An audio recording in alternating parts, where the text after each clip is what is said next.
Welcome back. It's still Wednesday, December 10th, 2014. This is still the morning edition. Yes, last I checked, I'm still Yael Levi, and thank you for staying with us. Now, out of genuine aspiration for the closeness and dialogue, Israeli musicians join hands with artists from Iran in a first-of-its-kind initiative taking place in Germany. Of all places, yes, yes. I-24 News culture correspondent Shachar Peled met the unique musical ensemble and is here with us to tell us all about it. Good morning, Shachar. Good morning, Yael. Let's take a look at the piece. Yes. The style and groove of Berlin, the cultural beating heart of Germany, is where East meets West. The city, which only several decades ago was left in ruins by World War II, arose as a multicultural phoenix from the once national ashes.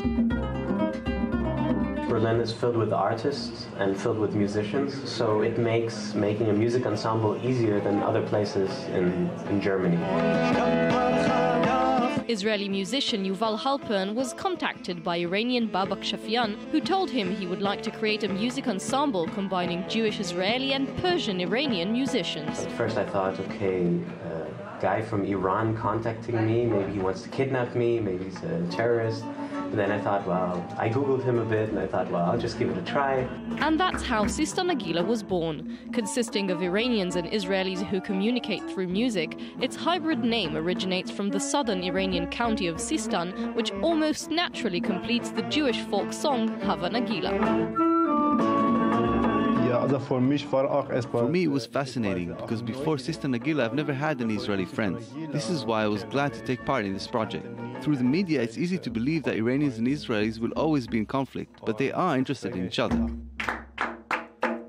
Welcoming artists from all nationalities, Berlin has become an artistic melting pot. It allows us to do something that we could not do in other places because it's kind of a no man's land, you know, it's not Israel and it's not Iran. Yesterday I met a new ensemble from Israel. They play klezmer music, and I suddenly realized that almost all my friends in Berlin are Israeli.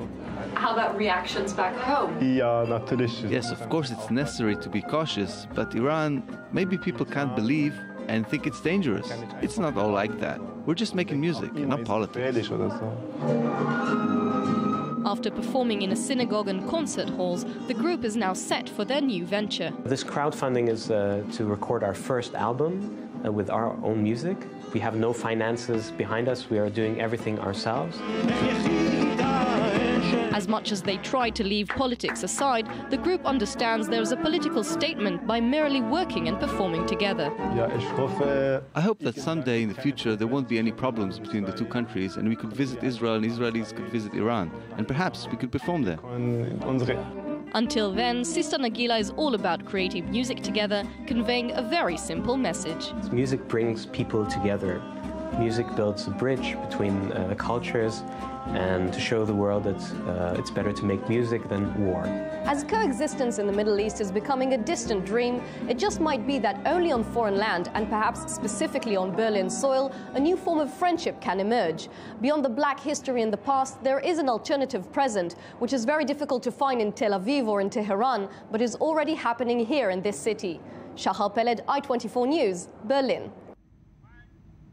Firstly, Shachar, I love that you have to go, you know, all the way to Germany to find coexistence. Well, it's true, actually.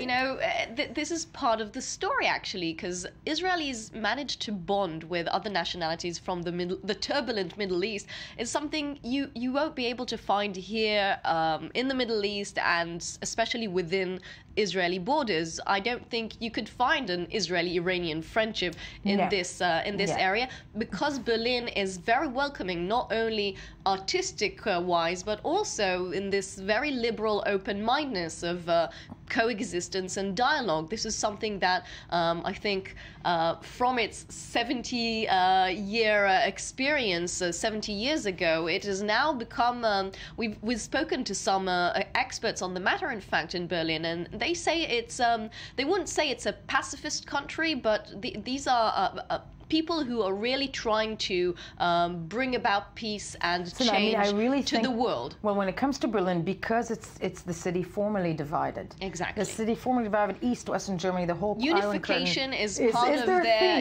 is part of their really their motivation, and they try and bring it forward to you feel other. It when you're there. Absolutely, you absolutely feel it, and not only in this kind of initiative where you see artists just working together and combining together. We've got 3 Israelis here, 3 Iranians, and 1 German, just performing together and having a good time. But that's a wonderful thing, even though it does start like that. That does sound like the beginning of a joke. Yeah. But it works. It works, and they're working well together. They consider themselves good friends, and they on the one hand leave politics aside, yeah, but on the other hand, how do they deal with well, that? they are a political statement in themselves, in their essence. and they do receive reactions from both sides. But as they say, it's mostly supportive reactions, and people want to see more of this. And they don't want to change politicians. They want to change the people, and they're trying to maybe in a naive sort of way, trying to call their people, the people and their audiences to go in their path.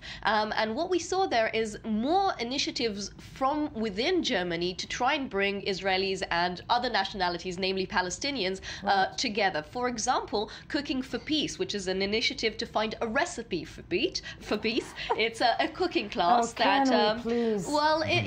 it tries to find similarities between the people, like food, and it actually works. First of all, the initiator is Siska Jansen. She's half Indonesian, half Dutch, living in Germany and trying to bring peace between Israeli and Palestinians. It's like a multicultural melting pot, and I love that, and I think it's beautiful. And people actually came to this benefit, which we visited. It's a benefit for 600 families from the Parents Circle, Families Forum of Palestinians and Israelis who lost family members in the conflict, and all donations went to this program. So they're actually doing something about it. It's actually very much active. No, it's amazing. They're actually doing more than people here in this region. Absolutely, and what Siska told us is that she actually lost all faith in politicians, and she decided that she wanted to do something on her own and from her behalf to the people she wanted to help. Powerful line on this election season. And yes, and they're managing. Another initiative we met was Salam Shalom.